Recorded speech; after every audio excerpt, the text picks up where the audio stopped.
don't think we've ever sat down with someone. You're going to say as strange as I was Mike Browne. I was going to say wait till I'm gone. Yeah. I was going to say He's a strange. but in a nice way. Oh yeah. In the fact that there's no history of motorcycling, there's no real passion for motorcycling, but you're good at it. You're really good at it, and you're competitive, and you are capable of what? Like, where do you look at for next year? Top 10 is more than capable of. Well, definitely. I know. I don't know where. I just feel like it's just a waste of my time and everyone else's time. Like, if we're not, we are getting faster everywhere we go. That's bringing me back too. But I need to be making big steps. Like, if I'm just going to be sitting, nothing against anyone top 10 or whatever. And I'm not even at that. I struggle to get there. But if I'm going to be sitting there for the next 2 years, I'm gone and find something else to do. I can win. I just have no interest in doing that. I know people go they're delighted, they do their own times and look at their times and delighted with that. That's perfect. That's I know great, exactly, fair enough. But I'm just this is just not me. There's no point in pretending. I'll come in with a sulk on my face. If I'm top 10 or even at home or racing, and it's kind of a running joke now with John. Even a third or sitting on the podium, he'd be like, nah, what the fuck? We'll just go home. Sure, we didn't win. They'd be mocking me. And I'm like, yeah, you're right. I just wasted everyone's time for the whole weekend. That's kind of Yeah, but you can't. I know exactly how he feels, but you can't switch that off. You can't pick. That's like being interested in things and not. You know what I mean? You can't pick what you like or what you don't like, and you can't pick the fact that you go racing to win. You know what I mean? That's in your head. It might sound a bit spoilt or whatever. You throw the toys at pram, you don't win and stuff. But I'm not going to pretend I'm happy with a 5th or 10th or whatever. There's no. I'm not and that's just. Which is fair enough. Do you have the team around you to be able to get those? Do you have the bikes for next year to be able to go? Well, we knew going into this year with the BMWs, it was new to the team, new to me. We knew we'd have a few little problems, but we didn't realise it was going to be to the extent it was. It was just disaster after disaster. So what problems were you facing? Just with everything, just setup or if you ask me, the BMWs, they're a great bike. They're the most technical, hardest bike to get right. Yeah. Right. And I am the most untechnical rider you can find. Just in case you didn't already grasp that before, he's just cleared that up. They're next to impossible to get. And saying that, then I'm not but I'm not fussy either. I can ride around because I don't know how to put it. Because I know no better in a way. I ride around thinking this is the way everyone rides around. Well, I don't actually. I wonder all these lads. I'm are their bikes the same? Is it this hard to ride around here? But I always have that thing because I don't have the experience of a good handling bike of what should be right. We chased it all 2 weeks, and everyone tried their best, but I just knew in my heart and soul, I was it can't be this hard to ride a bike around here. There's something wrong. It wasn't working at all.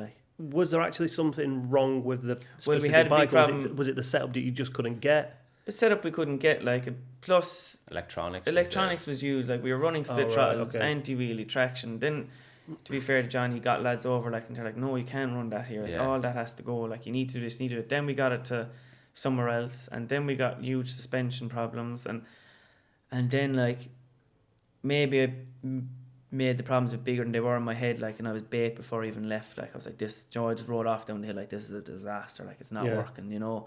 I hadn't the fighting edge to give it everything because I didn't have confidence in the bike. Everything was just gone a mess. And then the first 600 race, my engine blew up on the warm up, and then the second 600 race, just pure randomly jumped in the bike, and I was tighten my damper, it's a bit loose, and we tightened it, didn't tighten, and just damper was gone. We're shit. People don't realise that I've had times when my big bike was bad and I had a really good 600. But my head was that fried from the big bike being bad, it upsets you on everything. And even though it's a completely different make a bike model and everything, but like he said about confidence, that is 80% of riding, especially here, never mind on a short circuit or whatever. And when your head's a little bit fried or not committed and clear in what you want to do, it's never ever going to happen, because the other 6 or 8 people that have a chance of winning, they're full of confidence. They're, you know what I mean? So that might be a 1/10 of a second a mile. Well, that you know what I mean? Yeah, that soon adds up, doesn't it? Yeah. Confidence is commitment. You're committed to everything when you're confident. You're not. You're oh, what's this going to do? It's sure you're losing. And the biggest thing with, like you said about the electronics, you can't see any of that. You know what I mean? if he's got anti-wheelie or traction, you can't always feel that's making a problem on the bike. So if you were coming to bumps and the bike cuts under the electronics, that makes the bike pitch and bump and weave. Whereas and then he'll think that's suspension. I'm not saying that's an easy thing. So and then you go, the bike's not handling, but the bike, it maybe was handling, but the electronics were causing the problem. So they changed the setting then, and it was never, the setting was fine. So you're just basically going chasing around your tail. Yeah, that's actually exactly what happened. Like. There you go. Chief mechanic. Funny enough, I was there the year before. What do you tell him? Yeah, but it is, that's the things where, little teams like ours are really good and everything, but sometimes if someone from the factory's there and they go, oh well, someone in Germany did this or someone did this, knowledge is key, unfortunately. Have you ever ridden round the TT and been happy with your setup, come back in and gone, that's exactly where we need it? Or are you always going, no, because it's always a compromise. If you think it's probably 4 different tracks in one track. Like if you go to a short circuit, there's no bumps, there's no jumps, unless it's Cadwell, there's no anything like that. So you can set the bike up to literally trail brake hard, the bike's, plush and everything. And even then, there's a little bit of compromise because you'll have really slow corners and really fast corners. Mm-hmm. Here, you've got slow corners, fast corners, jumps, really bumpy bits, really smooth bits, really slow bits, really fast bits. You need like 5 different motorbikes, to be... And that's one of the hardest things, or what he's probably benefiting from. If you do a load of short circuit riding, you become really finicky. Like, when I'm at British Championship, I'm like looking for a 10th and being really... click here and a click there, Whereas here, you want to be the opposite. You obviously want the bike as good as you can, but some points you just have to get on and wrestle the thing, like from Ginger Hall to Ramsey, a place like that, you just go, right, this is it. I just need to suffer through here and not lose too much time or whatever, and then, you know what I mean? So do you set, and are you the same with this, Mike, do you set the bike up for a specific part of the course, like, you can make a load of time up on the mountain, so I'm going to set it up as well as I can there, and like you said, just live with what it does at the rest of the course. Just make it comfy. Like, it's just a general comfort thing. Like, you're not even looking for it. You're just looking to make.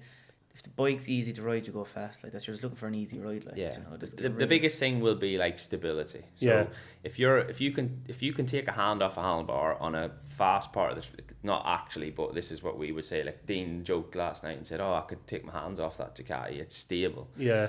So you're going places like that where you should be resting. If you're wrestling the thing when you should be resting. So like down Sulby, for instance. Yeah. If you're hung on to it when you should be breathing and relaxing, and even though you're doing 200 mile an hour, but that's like a rest spot. Yeah. So that's the first thing you want to try and do, and then maybe start thinking about, well, if it's too stable, then it's really hard to turn.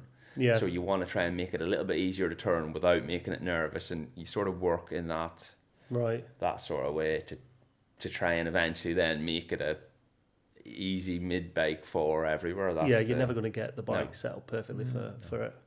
If you could, I wonder what you could do. Maybe Pete's time. His must be mint. Yeah. But there you go then. What's obviously you don't know, but what will Pete be having the same issues? I think he changed his bike, What, a faster bike? No, he just swaps. He gets to the end of Sulby and then he gets on another bike. Yeah, he gets to Ramsey hairpin. I'm sure I've seen him swap on the TV. he's taken so much time out that he can just pull in into that car garage. When you see guys do a time trial with a big climb on the end and they get on, no one's going to know what that means. But we're talking cycling from a time trial bike to a climbing bike. Yeah, that's what Pete's doing. You've seen it here first. So let's hypothetically, and this is a stupid question, but let's go with it. If you could jump on a bike halfway through a lap, would you? Obviously, you're not going to make the time up, but is like a 600 better in any places than a big bike, or not? Not necessarily better. People don't realise this. Well, they will, because when you do a 130 mile an hour lap on a 600, you imagine you are riding a 600 harder than a big bike, because the way you ride them is different. You have to carry the corner speed to carry the momentum because the speed's lower. On a big bike, to make a lap time, you want to square the corner off and use the power, because the power is where the speed is. Does that make sense? Yeah. So realistically, there's a lot more risk riding a 600, because all the places you're going through fast are places that you could potentially crash. So it's more impressive to do 130 mile an hour on a 600 than it is to 134 or 5 on a big bike, I think. Really? Yeah. Definitely. that no, you wouldn't until you make sense of it or ride a bike. You're not saying you don't understand, but like I understand, mate. That's I fully appreciate even the producer's laughing at you. You haven't a clue. So let's talk about the future then. Is it like, do you even think about it? I know, like I am taking a bit more serious now, obviously, like. Yeah. But just like up until like there's always just now, like just like go and do whatever. Now, like obviously I'm concentrating on next year again, like Northwest newcomer this year, so back there next year, TT, Southern, whatever happens in between. Where does Mike Browne have to finish for you to come back the following year? Where would you go home? I know not happy, but content in thinking you've took a step. Like you'd hate to say that, like fellas would be like rolling their eyes, where does he think he's going? But like you know, you'd like win the senior. Realistically, like winning the senior, yeah, sure, obviously, happy with nothing else. Like I don't know, like sure every class is different, really, like but. In mile an hour, what would you consider being? Because you were on. Obviously, this year was a disaster. Yeah. And if you didn't have the problems, with the bike and things, if you went home from this year's TT with 131, or would that? Well, I said it like the fastest lap we done was like the third night of practice, like. Yeah. It was 129, whatever, like. And so you were well. But coming there, I said like, lads, 130 needs to happen fast because I want to get the changes that 130 will bring, like, you know, they're like relaxing to it. I was like, no, I said we need to get there now because we'll run out of time at the end of the week and we need to get the problems at 130 then. So there's no point in relaxing and getting up to it and then come Friday and be like have more problems. I say I need that now, like, and then we'll see what happens there. And it never happened. And like every time I came in I was like, what lap time is that? Like, you know, they're like, will you relax with the lap times? Like, but like, and that's the worst. That is the worst thing. See, when you start, like, he's turned from the most relaxed Mike Browne to the most aggressive Mike Browne. But that's the lap time. Yeah. But that is like banging your. And when I first started coming to the TT, that was my biggest problem. I was like, well, I'm beating these people at the Northwest and British Championships. I was like, why is it not happening here? And I was like trying to put a round peg in a square hole. It was like, do you know what I mean? It doesn't work. Yeah. And then when he did 129, he probably went out and just went, Rid, you hadn't even asked about a lap time. Yeah. But then trying to switch that off because you're a competitive person and you want to do it, it's like going, it's the opposite to what your brain is trying to do. But I mean, most people are coming here in the third year going, I'll just carry on learning. But you're like, Christ, how long doesn't take that? Like, well, so a lot of people say, but does it take that long anymore or not? Years, to be fair, like I suppose. Yeah, that's a common thing for people to say. Is that just to rein people in, just to say there's no pressure on you for the first couple of years? Like I thought it was really funny when Glen Irwin, like, you know, all these road racers, like, sure, we're just failed short circuit riders, we'll just go road racing because we can't short circuit ride. Like, that's basically it. Like, see few lads like I'm a prime example of that. A few lads like Joe BSB lads can come, like, you know, they all talk about TT riders, they're unreal. Like, then Glen Irwin comes over, like, and just wipes out a 129.30. Like, Joe, that's a professional rider. Like, coming here, like, that just shows like that the rest of us are just shite, like, you know. Like, we're just bluffing it, like, you know. But when you bring a proper rider in that can do it, like, you know. Just, I think there's a lot of other factors. He put a lot of work in. He was here a lot. Like, he talked about. He did the Manx and then he come and learned, you know. Glenn was here a lot. This is not me devaluing. What he did was amazing, do you know what I mean? He come a lot. Like he said, he's a professional motorbike rider. He took it seriously, did a lot of research, come with a good team, well, the factory Honda team, had a real good teammate in John McGuinness, and learned he's savvy, you know. He doesn't get where he is without being savvy. So he drained every bit of information out of everyone. And even things like when I passed him one night in practice, he automatically could tell me what he'd learned, in 5 miles, you know what I mean? And things like that there. So he's his brain is trained to treat it like a job. Yeah. Do you know what I mean? Whereas Mike was coming from work to go on our phone and it was great. Do you know what I mean? So there's like two completely different outlooks. And even when Pete came, it was the same. Pete was a professional motorbike racer then in BSB and come and did the same thing. So there's like, I know you say it's impressive and it's a thing, but there's a lot of factors, you know. Maybe if Mike Browne was a BSB rider and then Mike Browne came, the same thing would happen, you know what I mean? That won't happen. You won't see me wearing a peaky cap. Have you got any interest in this? Not, I don't mean just BSB, but do you, when you go to do a short circuit race, do you No, I do. Getting to see him feet. Do you enjoy that as much as if you were turning up to Cookstown or Tandragee? Or like, it's not me like disregarding short circuits. Like, go to short circuits, like Joe want to race him, like, but like in my head, like, because you're winning, you've won. Like you won a Bishop's Court, and like it's to get to TT, not rest. That's why you do short circuits. So it's all just to make you faster. Like, that's the way everyone does it. Like, I still like enjoy it, like, or whatever. Like, but it's, you know, in my head, like, I'm here for another reason. But like, still, like, I don't like. Everyone says you need to be doing BSB. Like, the lads back home, like, that race at home and short circuit, like, are lads that dip in and out of BSB. Like, they are BSB riders. Maybe they don't have the fun to go. Like, they're all good riders. Like. Yeah. And if you can mix it with them, like, sure, it's the same as being in BSB. Like, maybe less track time, like, but the way I look at it, like, Joe, I know that lad, he can run in BSB mid, he can be near front, I can run with him, like, so I'm just like, that'll do me. Yeah. Do you know so if someone, say, like, next year Mike Browne left John Burroughs and the team wanted to do BSB as part of your contract, would that be off-putting, or thinking, oh, that'll help me for the road? Well, the way I kind of looked at it, like, you know, Burroughs said, like, you know, we might do a few BSBs. I was like, John, if we go to do a BSB and I don't qualify, like, you will never see me again like that. I didn't qualify for my first British. Do you know, you came back? Me and Alistair Seeley went to the first one, and I didn't qualify neither. Oh man, neither of us did. I think it was like, say if there was 30 on the grid, I was 31st and he was 32nd, like literally one spot. And I'll never forget my dad. We drove the whole way to Browne's Hatch. Oh, there wasn't a peep out of him the whole way home, yeah. And I swore like that I felt horrendous. I was like, this will never happen again. So you only managed to one qualifying session? You get like 2-3 practice in the quali, and then we did qualify, and that was it, yeah. And if you don't qualify, and then like Seeley, and then that was like my first or second year in racing, and then the next year I went back and won the British Championship, and Seeley won the Superstock Championship, literally. So in the space of there you go, don't quit. That's two angry little men. God, do you know what I mean? That was the best thing that ever happened to you. Oh, yeah. But and the feeling, like, I still, even talking about it now, it's like, it's so embarrassing. And I'm not, there's probably going to be people that don't qualify. It's bad, do you know what I mean? And it was the level at the time and whatever, you know, but we didn't even have a clue what we were doing, you know. Yeah. I realise now that we were massively underprepared, and I probably wasn't at the right level, but then... Yeah. But you will then. I mean, he's joking about saying about now, because he's racing again. Like he said, guys at home that you won the Bishop's Court. Was it last week or the other week? And there's guys there that have done BSB, or like if someone like Richard Kerr goes home and rides, he's winning races in BSB and stuff. So. But is it more about being in the BSB and having the fast guys pull you along a little bit further to pull you out of your comfort zone? Because you're saying if I'm I'm out of my comfort zone every time I'm on the bike, so that makes no difference. But you're beating the guys at Bishop's Court, but you're not having to. So I'm riding as hard as I can. I'm not going to say I'm there just to enjoy myself and go around. No, I'm as hard as I can go every time I get in the bike. So like that's not going to change. Mm-hmm. Do you know? And the advantage I see about going to BSB is extra bike time, like which is a big thing.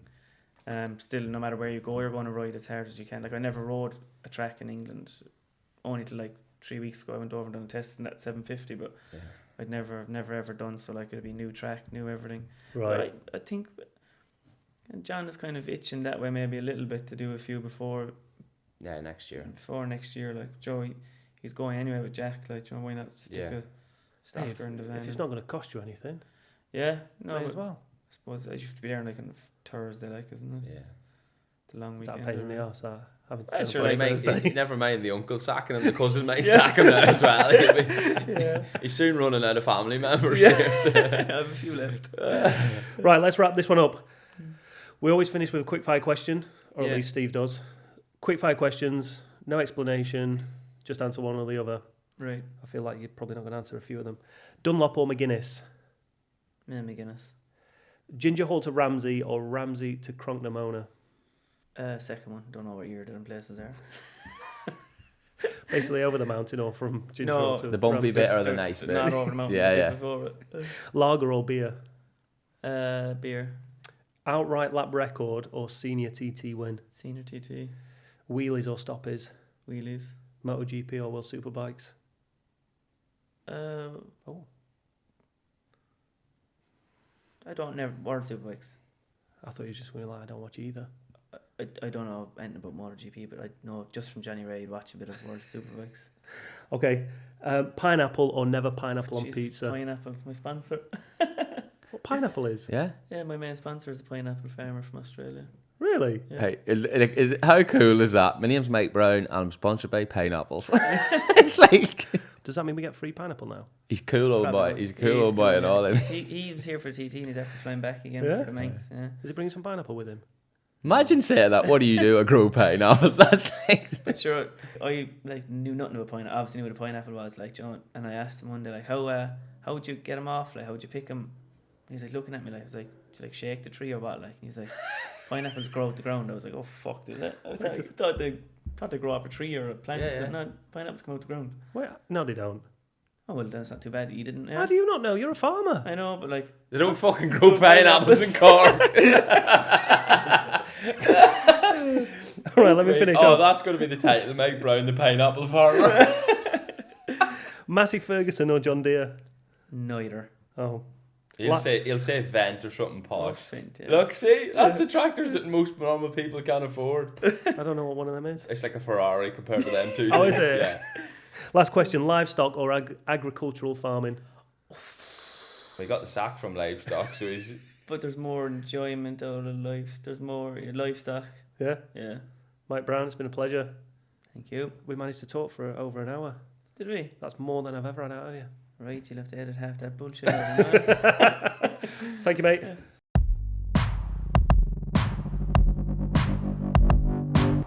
Right, top of the show, you said you didn't know what you were doing, but I think you did pretty well on that one. Well, what would you rate yourself out of 10? Cream always rises to the top, doesn't it? It certainly rises somewhere.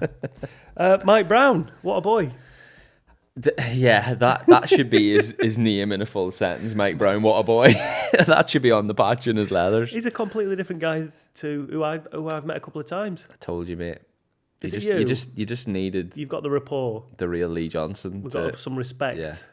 And well, it's definitely not down to respect. I think it was the comfort level. The little man beside him just kept him going. Oh right, that's why he's rubbing his leg. Makes sense now. But in all honesty, like what a strange journey. That's not a nice word.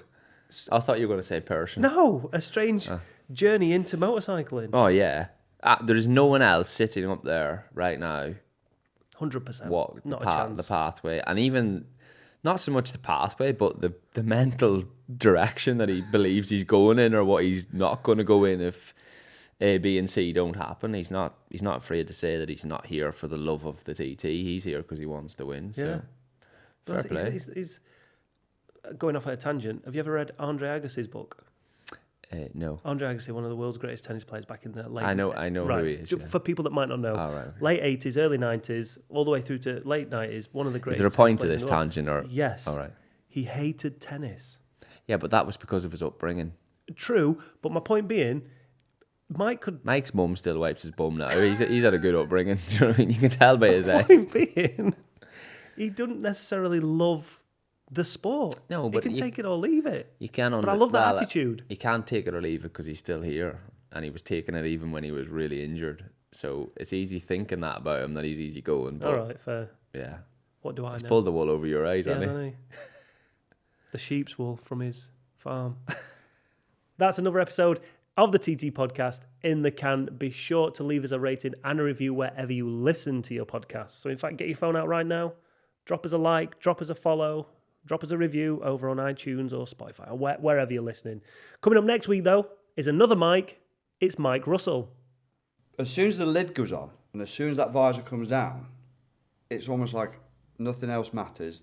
You're in that mirrored dark visor. Yeah. No one can see what your eyes are doing. So Yeah. it's like you're in your own head, and that's when your breathing goes. You can feel it. You can feel your heart pumping. Yeah. Now the first place you can watch that episode is right here on TT Plus, 1 week earlier than anywhere else. Until next week, see you then.